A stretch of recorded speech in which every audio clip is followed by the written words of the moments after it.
Hey everybody, how are you? Welcome back to art class.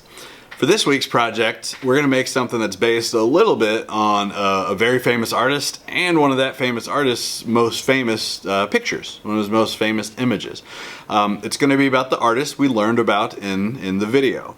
That artist, whose last name was Hokusai, was alive in the 1700s. He was from Japan, and he made art through a process called printmaking, which we'll learn about a little bit later. We'll actually get a chance to do some printmaking when we are in the 3rd grade, so don't worry about that just yet.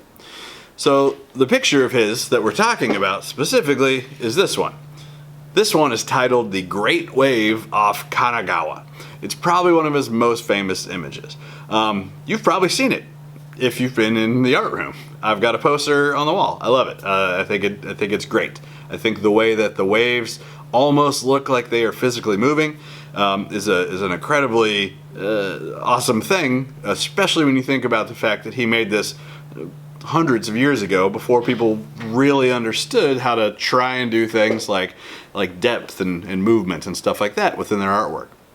It's really famous. If you haven't seen it just on my wall, you might have seen it somewhere else. People get this on t-shirts. People get this on like shower curtains and pictures of it in their house. People like this so much that they might get it tattooed on themselves. So it's real famous. Part of our project is based on that. The other part of our project is based on some groups of colors, and those are going to be called warm and cool colors.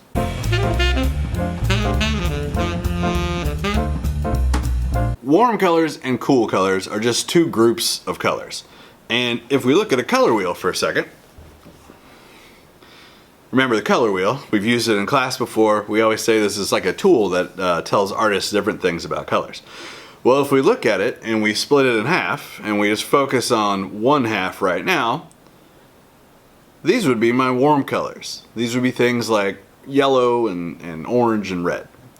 If we focus on just the other half, well, these would be my cool colors. These are things like blues and greens and purples. It's pretty easy probably for you to tell why those groups have those names. When we think about warm things that we would see in the real world, they kind of look like those colors, right? When we think about fire and the sun, things like that, especially if we're drawing them, if we're trying to recreate them, those are the colors we're going to use. When we think about cool things like water, things like ice, the cool colors are what we're going to use to try and recreate those as well. So warm colors and cool colors are a pretty easy thing to remember, especially if you can look at a color wheel, but you can probably figure it out just using your brain, just thinking, would this be something that is hot or would this be something that is cold? Would this be something that is warm? Would this be something that is cool? So we said that the Great Wave is going to be part of our project, and we said that these warm colors and cool colors are going to be the other half.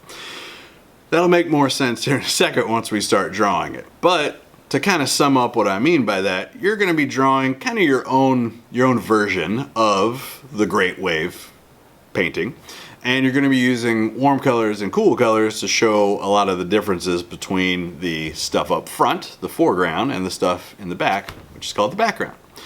Alright, that's about all we need to talk about before we get started, so we'll go ahead and get started making some stuff.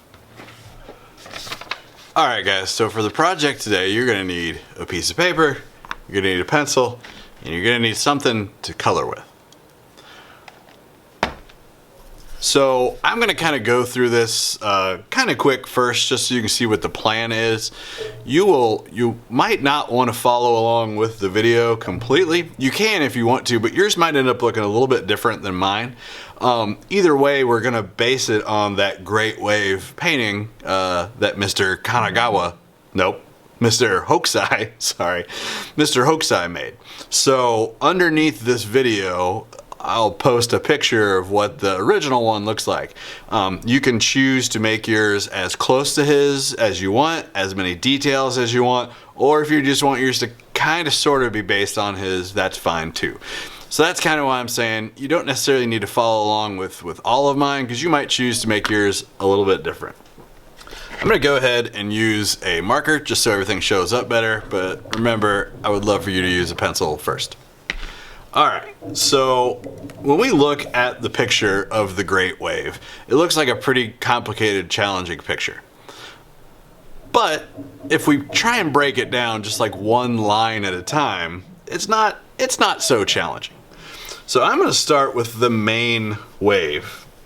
That's going to be like the focus of my picture.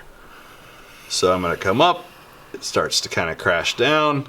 I'm going to add some of the texture we see on the edge of that wave, and then I want to add the other far side of the wave like that. Alright, so there's kind of my first part. There's a few different waves down beneath it, and I'm going to take the time to try and draw them like I see them.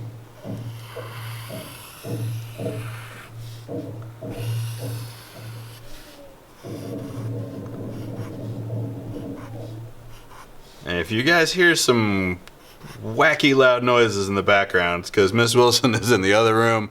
Sounds like she's banging on drums. Alright, so there's kind of my start.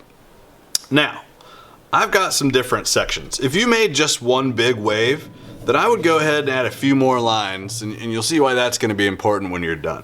I might even go ahead and add a couple of different lines into what I already have, just so that I end up with some different sections. Now, for the background, in Hokusai's print that he made, there's not a lot going on. That's actually just mostly kind of the plain paper that he made the print on is what we see. Well, I want to add some different sections, something interesting.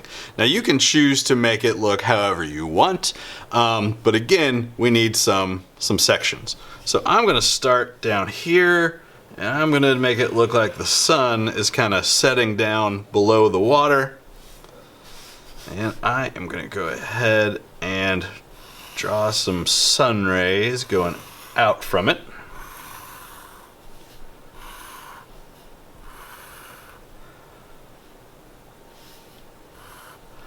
Like that. Alright, so here's my start. It doesn't look identical, but if we looked at this, especially if we looked at it next to the Hokusai drawing, we could maybe tell what our project was based on.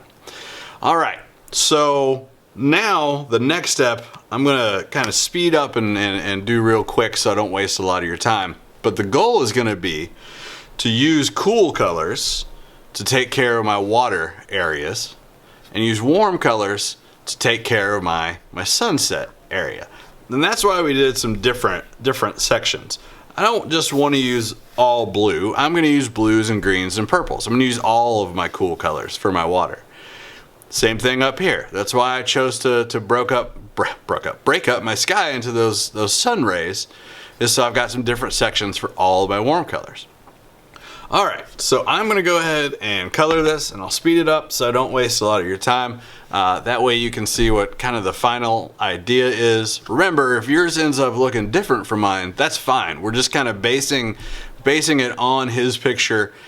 You can have it as detailed and as similar as his as you want, or just, you know, a real simple version. That's fine too. Alright, so here we go with the color.